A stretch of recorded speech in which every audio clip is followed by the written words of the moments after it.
Olá, gente, tudo bem? Então, bem-vindos aqui a mais um episódio do podcast Os Docs, né? Esse é o terceiro episódio e quem é meu convidado hoje aqui é o Flávio Chiga, que é sócio e fundador da B10Sec, que é uma empresa de cibersegurança europeia e com presença aqui, com filial aqui também aqui no Brasil. É quem, né, a empresa dele é que cuida de toda a nossa parte de compliance com a Lei Geral de Proteção de Dados, que é a LGPD aqui no Brasil, a GDPR europeia, e também toda a parte de cybersecurity, né? Então a gente vai ter aí hoje um papo sobre segurança digital, bem interessante. E além disso, né, o Flávio, ele é faixa preta, faixa roxa de artes marciais, faz aí MMA amador e ainda curte aí dar um rolê de skate. Então ele faz cibersegurança no ambiente digital e se precisar dar uma porrada em alguém no analógico, ele faz também. Então, Flávio, obrigado pelo convite. Desculpa pelo convite, não, obrigado pela presença, né? Obrigado por ter aceitado o convite. E vamos bater um papo aí, né, sobre segurança no mundo digital, né? Então, para começar, queria que você falasse um pouquinho aí da sua história aí, cara. Como é que você foi cair dentro de cybersecurity, né? O que isso te motivou? Contar um pouquinho aí da tua trajetória aí. Perfeito, Carlos. Primeiramente, muito obrigado pelo convite, né? Eu sou de São Paulo, né? Então a gente veio pro Rio para poder participar aqui do evento. E, bom, como é que começou? Assim, desde que eu era criança, né? Era muito pequeno, eu sempre fui muito curioso. Eu sempre quis saber como é que as coisas funcionam, né? E aí eu comecei a me interessar muito pelo assunto hacker, né? Na época, há mais de 30 anos atrás, né? Essa questão, ser um hacker, né? O que o hacker faz, né? Ele invade, faz ligações de graça, assim por diante. E eu comecei a me interessar muito sobre o assunto, comecei a estudar. E naquela época era muito difícil, né? Não é igual hoje que você tem informação no YouTube, você tem muita informação na internet. Mas naquela época ou era livro, ou você tinha que fuçar ou perguntar para alguém, que é difícil também as pessoas saberem das informações. E aí eu comecei a me interessar muito pelo esse assunto e comecei a estudar por conta própria, né? A questão do ser hacker, né? É muito sobre o quanto você é curioso, o quanto você é autodidata e corre atrás de repente aprender sozinho, né? Então foi isso que me interessou e desde que eu era criança eu comecei a conhecer e aprender muito sobre isso, né? Então foi por isso que quando eu me tornei um adulto, né, comecei a trabalhar com esse tema especificamente, né? Entendi. E é muito engraçado, né, que apesar do termo hacker, hacking, ele ter um certo caráter underground, né, meio outlaw, né, vamos chamar assim, fora da lei e tal, mas na verdade o termo em si significa quebrar, significa descoberta, né, significa ver o que está por trás das coisas. E é muito interessante porque a gente tem uma vertical dentro da empresa que é uma vertical na área educacional. E aí a gente sempre veio fazendo o que todo mundo faz esse negócio, chamando de curso, chamando de educação à distância, masterclass. Aí no final do ano passado eu falei, cara, eu vou mudar esse negócio dessa nomenclatura toda, porque eu não quero essa pegada, quem patrocina, quem organiza, nós somos uma empresa de tecnologia, a minha história tem a ver com toda essa fusão tecnologia e área médica, e a gente passou a batizar os nossos cursos, né, que a gente chama algum colega médico para fazer como speaker, né? Nós resolvemos chamar de hacking de um determinado assunto, quando é um curso de 2 dias, ou seja, quebrar e esmiuçar aquilo ali, e os que são de 1 dia de duração para mais gente, um decoding, né? Então a gente vai ter um decoding medical cannabis no 2º semestre com um colega Gustavo Medeiros, e nós temos agora um book and cut, que é na área de hipertrofia, que é um hacking book and cut, né? Então a gente acabou aderindo e trazendo essa nomenclatura e trazer o conceito técnico mesmo da palavra, né? Que o hacking é você fazer, né? Saber como a coisa funciona, funciona e tal. Logo no início, que a gente tentou fazer aí umas integrações com o WhatsApp, né? Logo que o WhatsApp foi vendido pro Facebook, você não tinha muita coisa, e nós fizemos o quê? Nós fizemos um hacking da versão web do WhatsApp, né? Vendo como é que aquilo mandava os comandos e tudo mais pra gente usar o código. Então passei uns dias fazendo isso para conseguir automatizar ali o envio de mensagem, por exemplo, usando o WhatsApp web. Então é isso, o hacking nem sempre é algo, você vai invadir para roubar dinheiro de alguém ou para acessar a conta ou alguma coisa do gênero, né? Tem o hacking do bem, né? Vamos chamar assim, né? Exatamente, Carlos, porque assim, hoje em dia, né, esse termo hacker, né? Vamos fazer um hacking, é um hacker, ficou uma palavra assim muito comum, né? Então você tem lá o padeiro hacker, né? Você tem o médico hacker. Por quê? Porque aquela pessoa, aquele profissional que fez algo de uma forma diferente, fez de uma forma mais detalhada, né? Foi mais curioso, vamos dizer assim. Sim. Então, o termo, né? E hoje em dia você vê que a mídia, ela confunde muito. Um hacker invadiu a empresa e vazou os dados pessoais, né? Na verdade, não foi um hacker, foi um cibercriminoso. Uhum. Então, ainda existe, né, hoje em dia, essa mistura. Apesar de ser cada vez mais comum, né, o termo hacker, né? Hacker como um curioso, ainda existe, a mídia ainda não entende essa diferença, né? Que uma pessoa que comete um crime, uma fraude, é um cibercriminoso, né? Não é um hacker, né? O hacker é uma pessoa que é uma pessoa do bem, muitas vezes, né? Que trabalha para empresas ou por conta própria e tem esse objetivo de detalhar, de identificar, saber como as coisas funcionam. E às vezes até acontece por acidente, né? Nós tivemos o caso aí do Ministério da Saúde, né? Que teve vazamento de milhões de dados de pessoas do DataSUS, em que o sujeito, na hora de montar lá uma determinada página de acesso, ele botou os dados enfiados no código da página. Então, sei lá, meu filho de 16 anos, se ele clicasse com o botão direito do mouse no navegador, ele acessava todos os dados, né? Então, às vezes, tem uma falha bizonha, né, de design. Nem isso, né? Isso não dá nem para falar que é uma falha de design. Não dá nem para categorizar isso, né? Mas são coisas do serviço público, né? E aí teve um vazamento de dados que ninguém propriamente invadiu. É como se você, sei lá, botasse numa lista pública isso, né? Isso é muito interessante, Carlos, porque assim, eu já fiz o que a gente chama de teste de invasão, né? Ou seja, a gente faz uma simulação de um hacker, né? E para identificar vulnerabilidades, ou seja, fragilidades em sistemas, tecnologia em geral. E eu já identifiquei diversas vulnerabilidades, ao ponto de, por exemplo, comprar passagem aérea pelo valor que você quiser, comprar produto que você quiser pelo valor que você quiser. Depois, quando terminar o podcast, você explica como é que a gente faz esse negócio aí de comprar passagem, porque eu gasto um bocado de dinheiro com passagem. E exatamente porque, assim, o que acontece, Carlos? As vulnerabilidades, elas acontecem por quê? Porque existem os erros humanos, existem questões de fragilidades tecnológicas. Processo falho. E esse exemplo que você mencionou foi um erro humano. Sim. O desenvolvedor, ele não tem uma prática de desenvolvimento seguro. Que é o que, por exemplo, né, na plataforma da MedX, a gente trabalha nessa questão. Em conjunto, a gente trabalha junto. Exatamente, para poder evitar com que esses erros humanos aconteçam. E acontece muito nessas empresas, né? E acabar expondo dados pessoais, né? E muitos desses vazamentos que estão na mídia hoje em dia, que é cada vez mais comum, né? Eles aconteceram por um erro humano. Sim.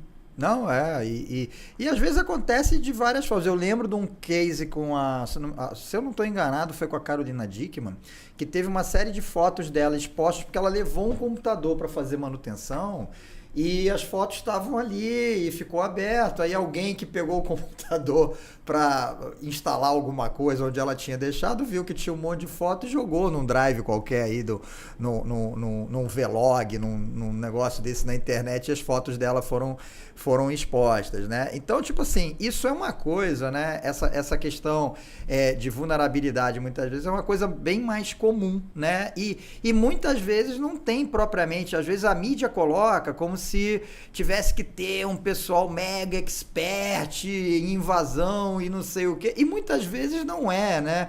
Eu lembro de um case que ocorreu de uma invasão num banco em que foi um ex-funcionário que ele sabia que todos os papéis eram rasgados e jogados no lixo. Ele passou, acho que 1 ano ou 2 anos, fuçando a lixeira do banco onde ele trabalhava para achar as senhas para ele poder acessar e fazer lá a transação que ele queria fazer, né? Então, isso acontece.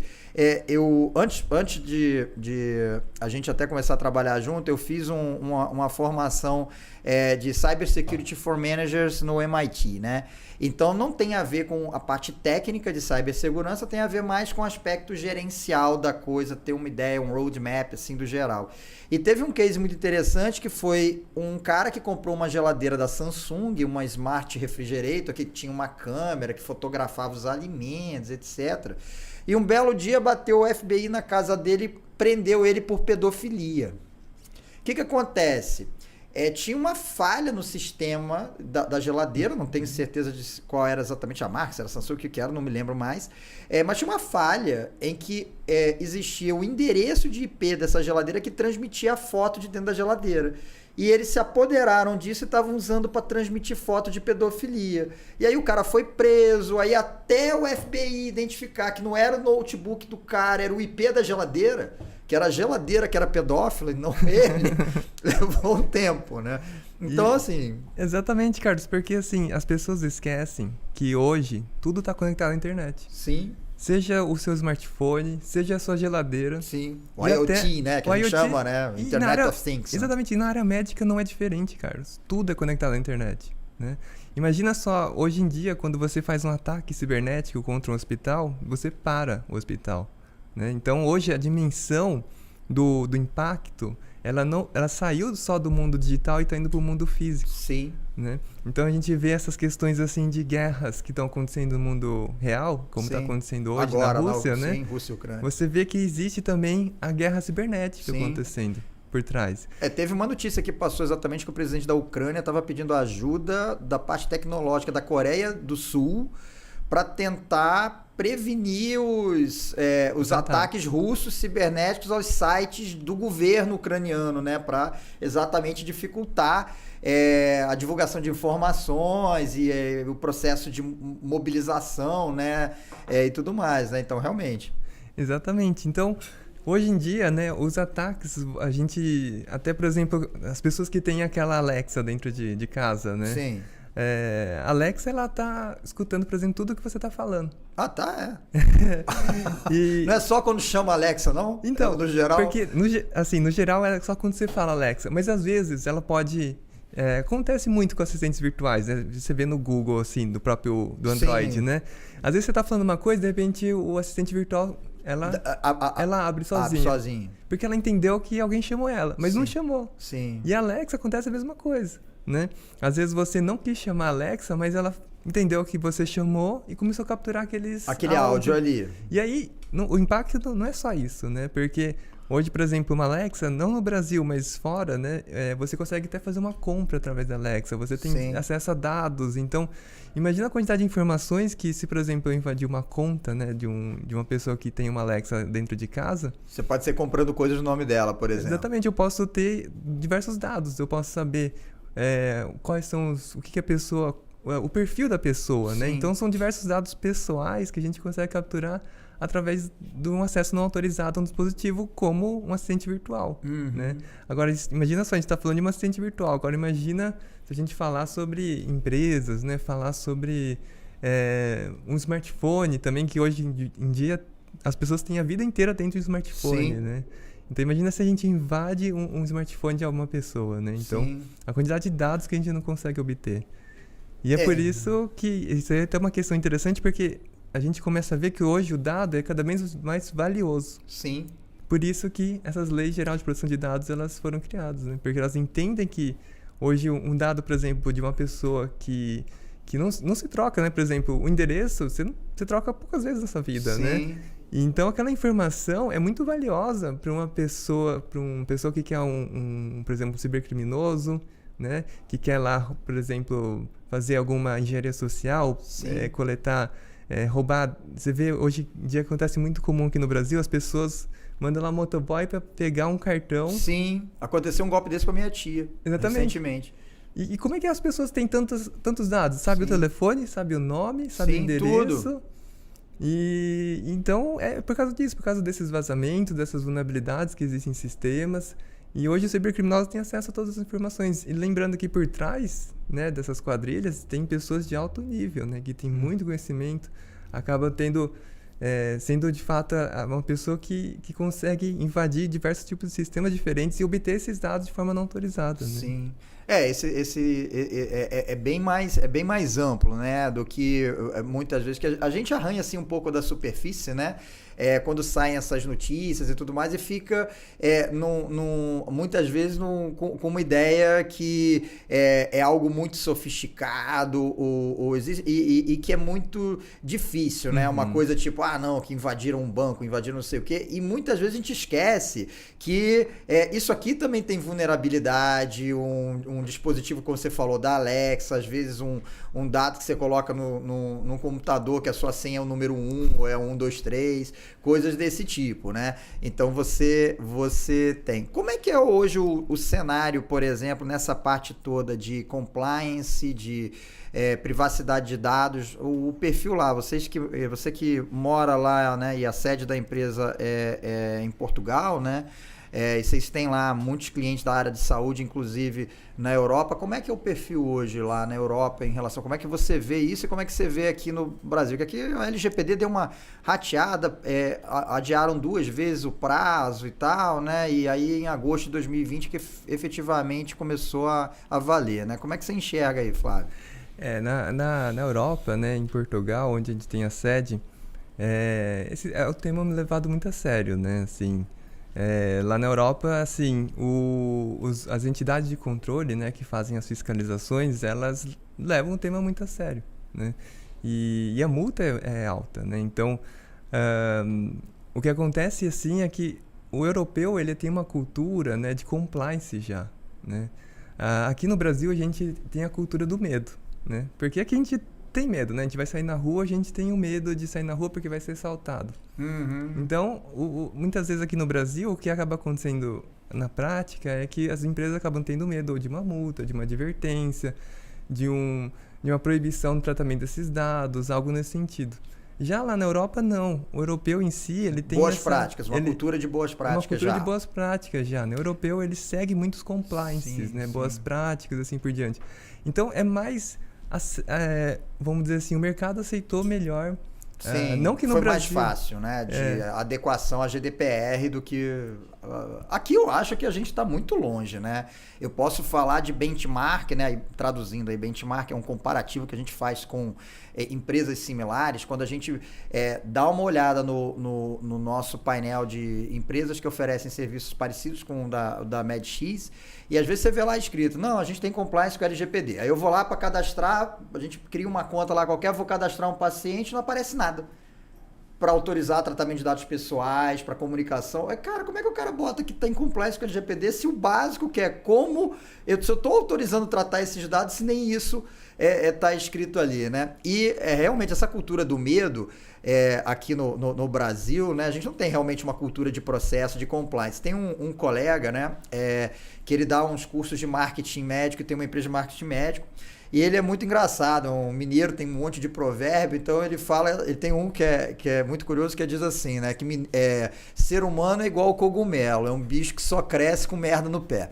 Então, tipo assim, aqui é o seguinte, se deu M pra você, é aí que você vai se virar para adequar os seus processos e tudo mais, ou seja, o medo de ter uma multa e ser algo que realmente aconteça, né? Aquela multa você vai ter que pagar mesmo e tal. Se não, vira aquelas leis que não pegam, né? Que a gente tem aqui no Brasil isso, a lei pega ou não pega, né? Mas apesar de tudo, assim, né, dessa questão, eu vejo que aqui no Brasil o tema tem evoluído muito. A gente tem visto aí. A gente fez até uma entrevista, né, no nosso canal, com o diretor da NPD. Sim. Né? E ele comentou sobre os diversos aspectos, e a gente tem acompanhado desde o início aqui, né? A gente trabalha com GDPR na Europa há 5 anos, Sim. né? E aqui no Brasil, então, é muito novo, né? Assim, é um tema muito novo. Lá a gente já fala mais de 5 anos, aqui Sim. a gente fala há pouco tempo. E a gente tem acompanhado a evolução aqui no Brasil, e o Brasil é muito grande, né? E assim, a gente tem ficado muito feliz com essa evolução, né? E até o tema privacidade, né, entrou como um direito fundamental. Sim. Então demonstra assim uma maturidade do Brasil, né, que vem numa progressão, né? Que vem numa progressão considerável. Sim. Considerável. A gente vem reparando isso, né? Logo no início, né, se falando em LGPD e tudo mais, cara, não tinha um contato de nada. E progressivamente a gente tem tido mais regularidade de pessoas perguntando sobre LGPD com a questão de como é que é o tratamento, se tem um compliance, se essa questão está sendo tratada ou não, né?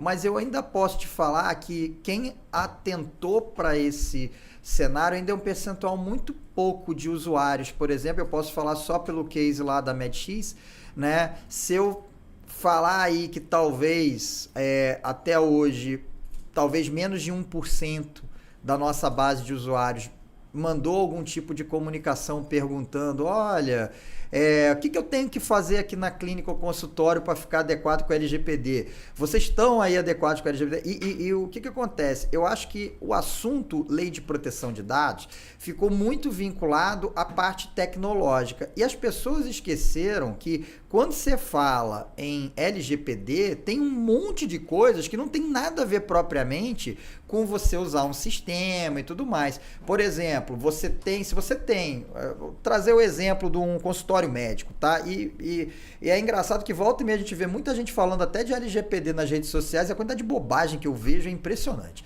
né? Então, primeira dica, se você não sabe o que você está falando, cara, não fale na rede social, porque você vai atrapalhar as outras pessoas que sabem menos que você. Então, não fale. Tá? Então, às vezes, coloca o seguinte, você tem uma secretária, por exemplo, né? Você tem um funcionário. Cara, esse funcionário tem que assinar um termo autorizando você a coletar os dados pessoais dele para você processar a folha de pagamento.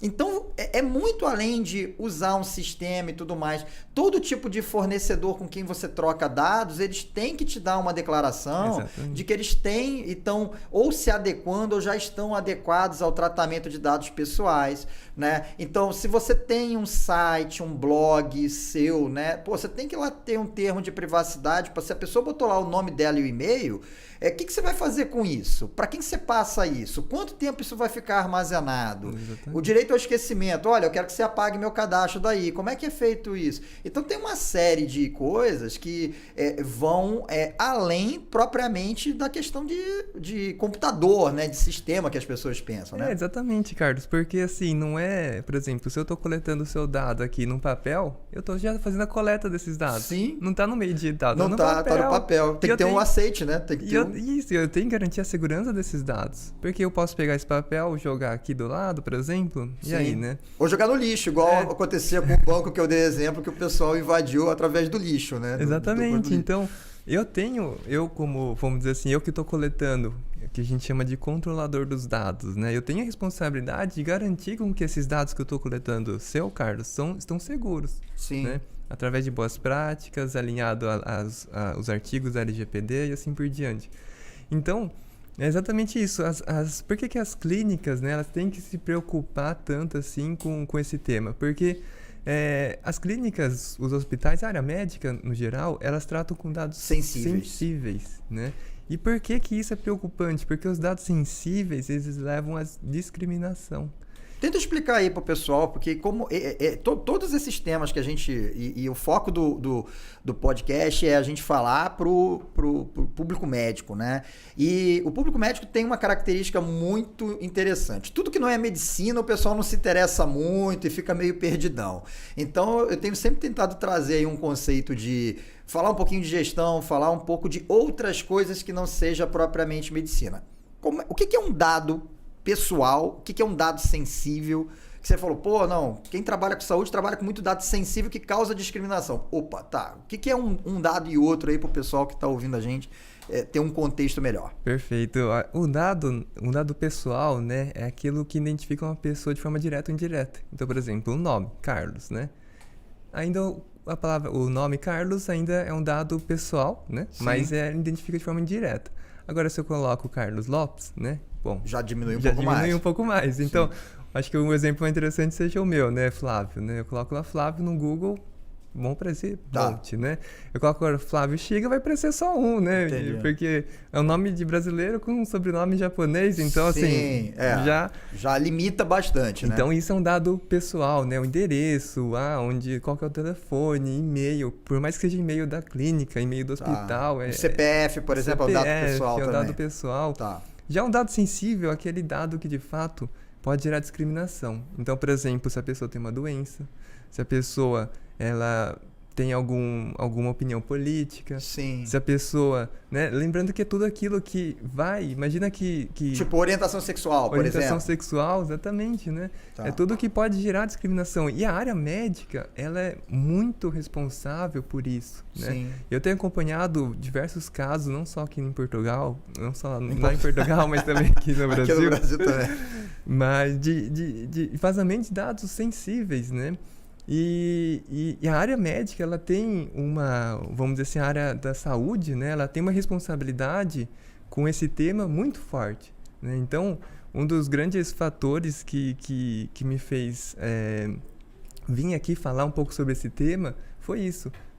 Ajudar o que eu puder nessa conscientização das pessoas, porque é uma área que acaba impactando todo mundo. Sim. Todo mundo vai no médico, né? Sim. Todo mundo faz um Em exame. algum momento, exatamente.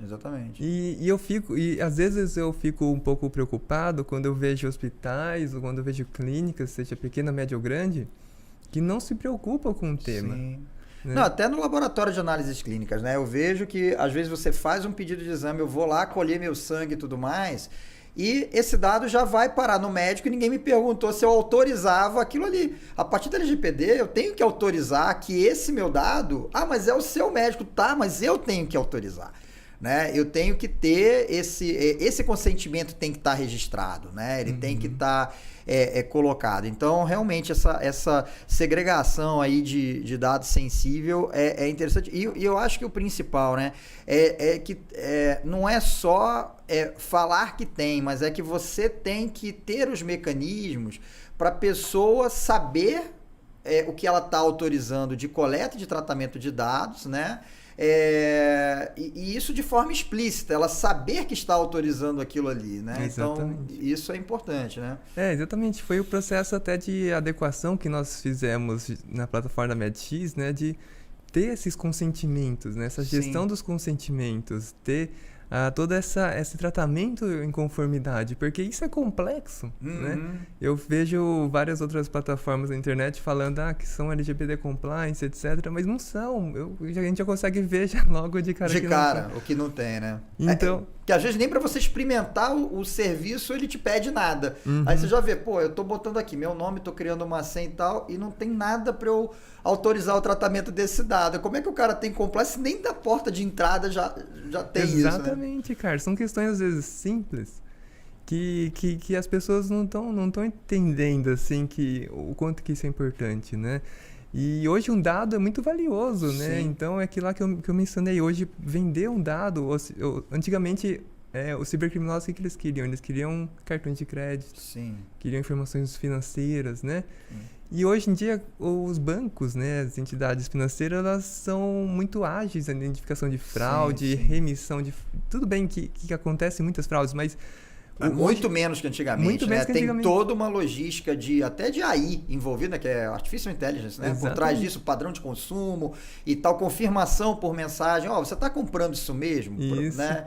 Então, diminuiu, né, a superfície de fraude, né? Exatamente, mas um dado, né? Um dado pessoal, um dado sensível, um dado em geral...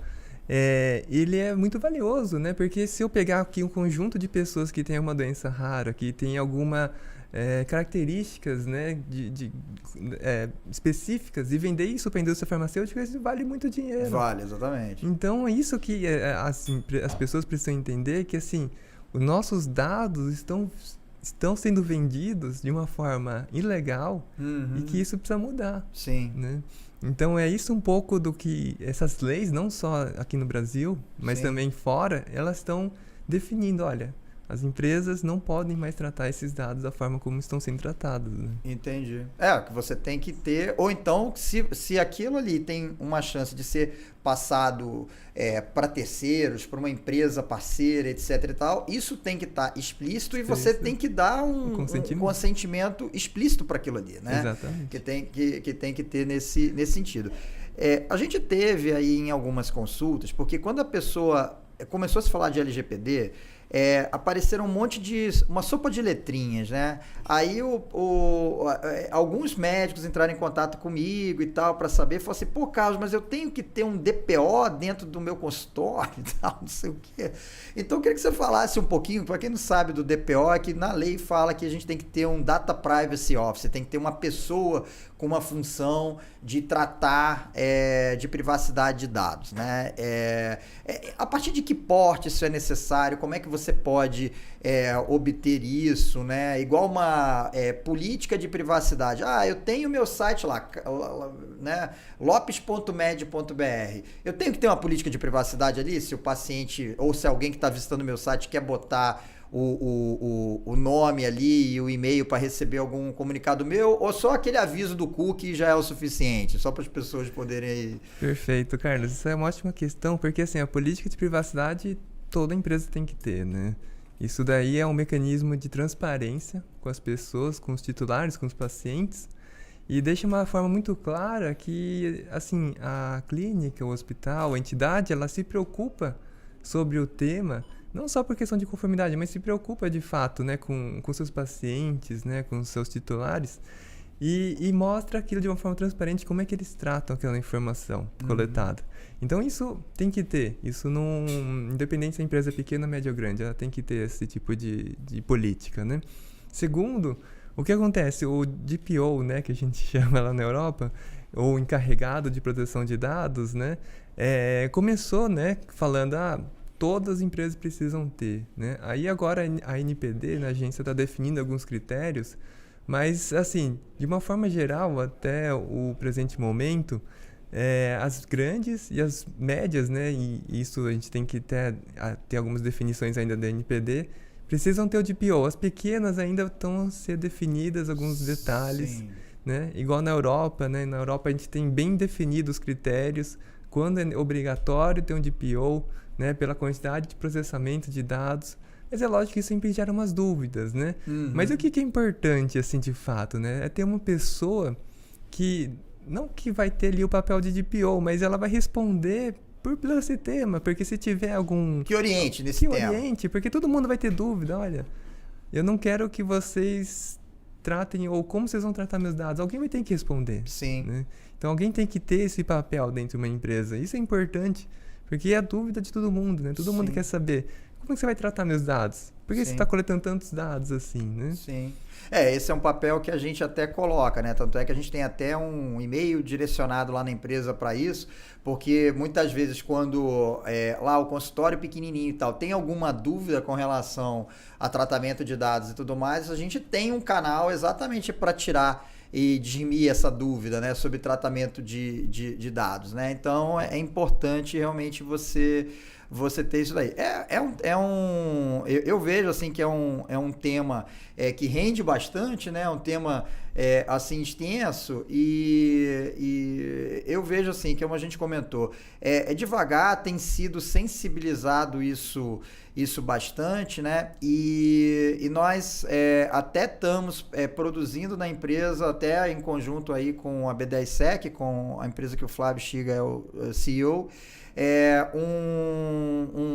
todo um questionário de adequação para você ver se o seu consultório, a sua clínica realmente tem tudo em conformidade com o que pede a LGPD. Como eu falei, tem vários aspectos que não diz respeito propriamente a sistema, diz respeito a processos, né? A uma certa governança. E você precisa ter isso documentado. Vamos supor, você tem lá o seu contador, que você manda dados. Se ele não tiver de acordo e tiver um vazamento desse dado lá pro contador lá, da empresa de contabilidade, ela vai ter que responder, mas você, como operador daquele dado, você responde também, né? Então... isso é uma coisa importante, Carlos, porque olha só que interessante, né?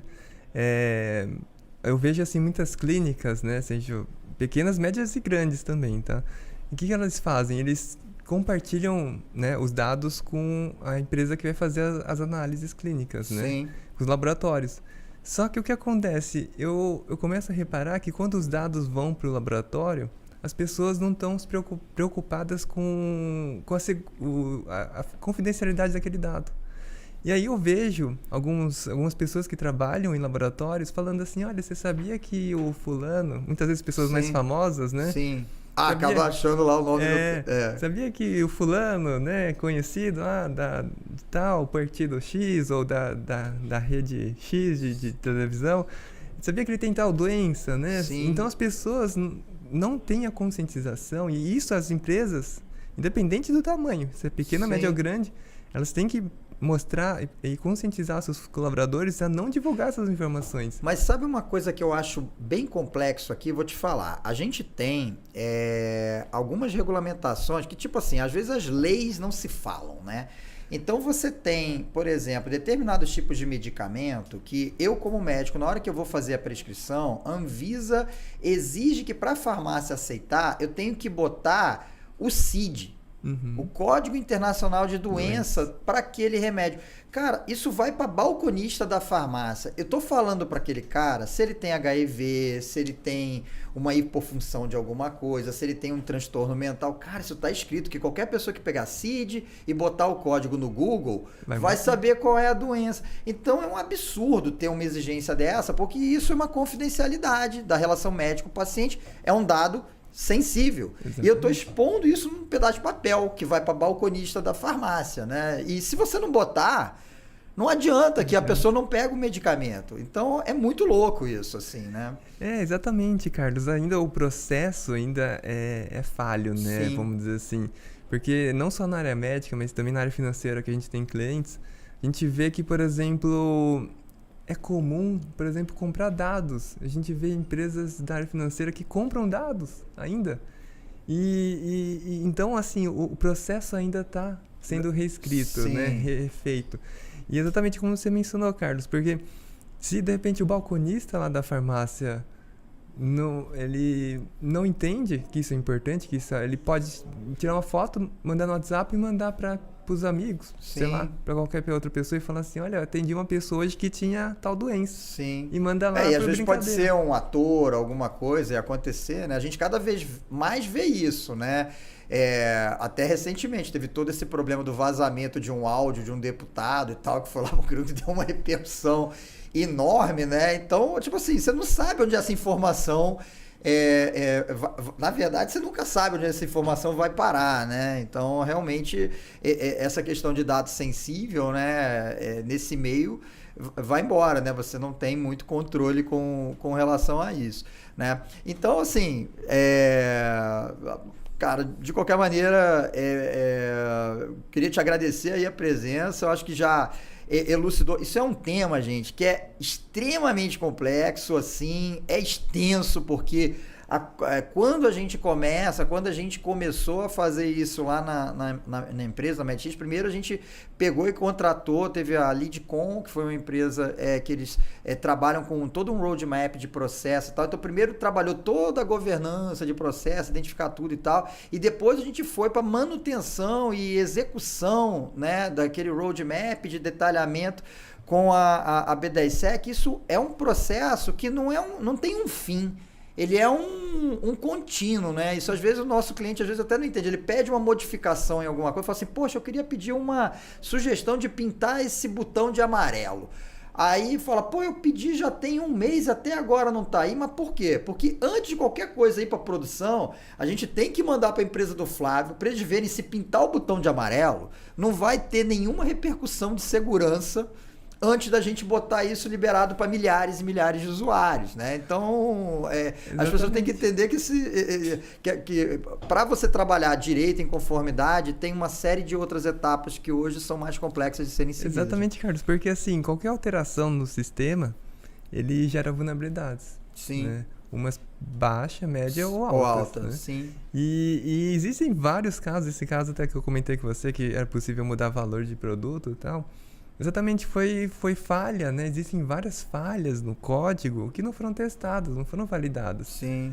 E até mesmo eu vejo empresas grandes, né, que têm estruturas, maturidade maior, que também tem falhas. Sim. Então agora imagina só, quem não testa, quantas falhas não tem, né? E esse tema de privacidade, ele impacta bastante. A gente viu que recentemente teve uma queda nas ações, por exemplo, da Facebook, da Meta, na verdade, que é a controladora do Facebook, e de algumas outras empresas de tecnologia, e quedas grandes, de 18%, 20%. Por quê? Porque a Apple, ela mudou a política de privacidade e começou a exigir que para você usar qualquer aplicativo, você tinha que dar o consentimento de cada coisa, né? Do nome, do e-mail, de não sei o quê. E aí, a partir disso, o número de usuários para o Facebook, para o Instagram, etc., para você dar esse de acordo, iria cair, né? E as ações de várias empresas de aplicativo caíram por conta disso, né? Isso é uma ótima colocação, Carlos, porque assim, eu acompanho muito perto, né, o mercado financeiro também, né? Sim. E não só essas decisões, né, do tema privacidade que tem impacto, mas também incidentes cibernéticos, né? Então a gente tem acompanhado alguns incidentes, porque assim, de fato, quando acontece um incidente, como aconteceu, por exemplo, da Fleury, né, no passado, aconteceu, mas de empresas grandes que têm ações no mercado, né? Essas empresas, elas são impactadas. Por quê? Porque elas ficam paradas 3, 4, 5 dias ou mais. Sim. E os acionistas, eles veem que está tendo impacto e já estão tendo essa maturidade de falar, não vou investir nessa empresa agora, vou esperar. E tem uma queda de valor de mercado, né? Quando você fala de uma dessa da Meta, é coisa de $1 bilhão, né? Aconteceu agora recentemente com a LASA, né? Que é Lojas Americanas S.A., que tirou o Americanas.com do ar porque eles identificaram, eles propriamente não tiveram um incidente de fraude nem nada disso, pelo que eu saiba, mas eles identificaram que teve um determinado acesso a um dos servidores não autorizados e, na dúvida se aquilo ia ter algum impacto ou não, suspende a operação toda e ficou aí uns 5 a 7 dias com todo o e-commerce parado, né? Exatamente, porque o que acontece hoje, que é muito comum, você tinha até mencionado sobre os fornecedores, né? Sim. Por que a responsabilidade, por exemplo, das clínicas, dos hospitais é tão grande, que é o controle dos dados, né? Porque na hora que eles mandam esses dados para um fornecedor, você não sabe se aquele fornecedor ele tem segurança, né? Se ele tem práticas seguras. E agora imagina se esse dado vaza. E agora imagina se esse fornecedor é invadido e de repente acessa o cliente principal, que acontece muito. Tá? Fornecedores que têm menor maturidade, menor investimento, acabam sofrendo incidentes cibernéticos que no final impactam empresas grandes. Né? Isso teve nesse mesmo Cyber Security for Managers, né, lá do MIT, teve um caso que é muito estudado, que é o da Maersk, eu acho que fala assim, que é aquela empresa de containers, né, Maersk, né, que aconteceu o seguinte, numa das filiais deles, eles tinham um fornecedor e eles permitiam acesso desse fornecedor ao sistema deles através de uma VPN, que é uma rede privada virtual. E aí um funcionário dessa empresa, desse fornecedor, que tinha esse acesso à VPN, recebeu um e-mail de phishing, né? Um e-mail que tinha um código malicioso oferecendo oportunidade de emprego ou algo assim.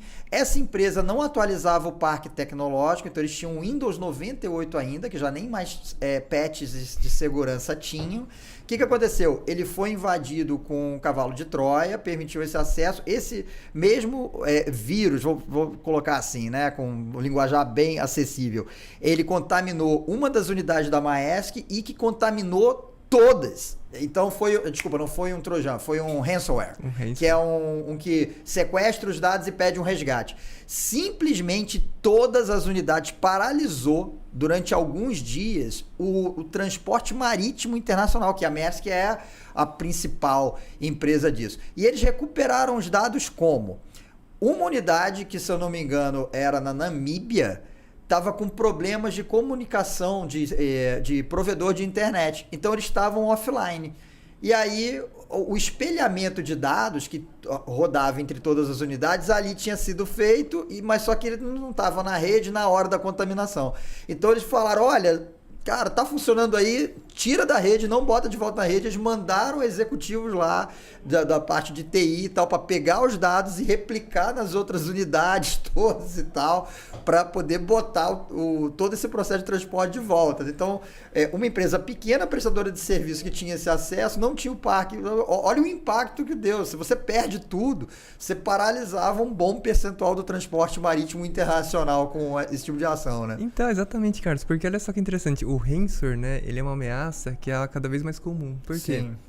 Algumas empresas ainda pagam pelo resgate. Sim. Né? E o que acontece? É onde o cibercriminoso ganha dinheiro, né? E ele, assim, ele tem impactado empresas, por exemplo, aqui no Brasil, da área médica, né? E também em Portugal, na Europa e outros lugares do mundo também, né? E porque ele muitas vezes ele explora algumas fragilidades que não são conhecidas pelo mercado, ou que são conhecidas há pouco tempo, né? E aí, no final, ele sequestra esses dados e a empresa para. Ou às vezes até do próprio usuário. Eu tive uma colega que ela teve os dados sequestrados e ela pagou no computador dela porque ela abriu um e-mail com um link, que era aquelas coisas, veja, sei lá o que, do BBB, a fulana com Beltrano debaixo do edredom. Ela foi clicar para ver, contaminou lá, né? Teve lá o link com o ransomware, criptografou os dados dela todo, bloqueou e ela tinha que pagar um resgate em Bitcoin para ter acesso aos dados, né? Ou seja, é aquele negócio que às vezes o usuário ajuda, né? Ele pega um negócio desse e muitas vezes vem e-mails fraudulentos, né? Que você é bem feito. Muitas vezes tem sites que são cópias dos sites de verdade, de bancos e tal, que são feitos nesse sentido para poder enganar. Gente, o papo aqui iria longe. Flávio, obrigado aí novamente por ter vindo aqui, por ter falado um pouquinho de LGPD. Como eu falei, gente, em breve a gente vai ter aí um quiz aí que vocês vão poder preencher e testar o grau de adequação que vocês têm à lei de proteção de dados aí na sua clínica ou consultório. E, bem, esse aqui foi Flávio Chiga, CEO lá da B10Sec, que é a empresa de cibersegurança em Portugal e aqui no Brasil, né, na Europa, na verdade, a gente está tendo clientes lá na Europa, muitos no segmento de saúde, também no segmento financeiro, e aqui no Brasil, e uma pessoa aí que eu tenho o prazer de conviver aí pelos últimos 2 anos e meio, aí no nosso projeto em conjunto de segurança by design. Então, obrigado aí, Flávio, ter vindo lá de São Paulo, num bate-volta aí para falar um pouquinho aqui com a gente. Eu que agradeço o convite, Carlos, e, bom, a gente precisa marcar uma próxima aí pra gente conversar um pouco mais sobre isso, que é um tema na área médica muito interessante. Sim. E que eu acho que a gente tem que falar um pouco mais sobre isso. Não, né? Beleza. Temos aí, vamos ter com certeza aí outras oportunidades. Gente, obrigado aí e até um próximo episódio. Obrigado, até mais.